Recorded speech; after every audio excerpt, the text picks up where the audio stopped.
Do you wanna know? Ang mga materials na kailangan natin ay ang mga sumusunod.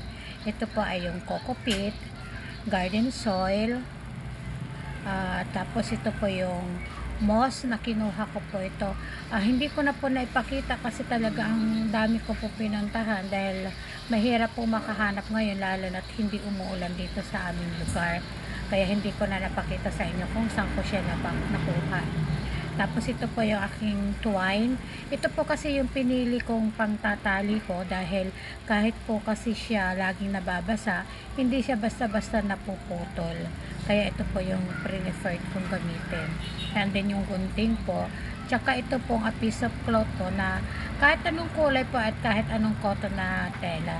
And then ito pong plants na gagawin natin. Ang first step po nito ay ang pag-mix ng coco peat sa garden soil. Ito guys, bali imimix yung mabuti yung coco peat at saka yung soil niya, and then imimix natin siya ng tubig para naman po mabilis siyang ma-form natin na bilog. While ginagawa ko po itong mixture nito, ipapakilala ko muna kung ano po ba talaga ang tawag dito sa ginagawa ko ito.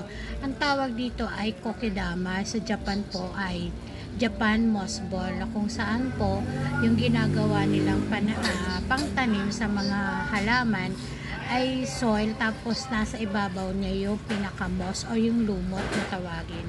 Dito guys, sa tanim na ito, simple lamang gawin, kaya lang yung challenge dito, kailangan mapanatili natin na buhay yung lumot na pinatanim natin sa pinakaibabaw niya.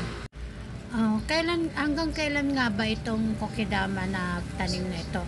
Actually guys, 2 to 3 years inaabot ito.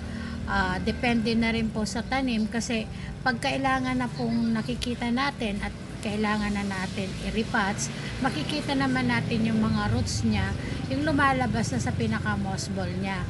Ito na po yung sign na hinihintay natin para gumawa uli ng panibagong moss ball o i-replant ito sa mas malaki pang moss ball.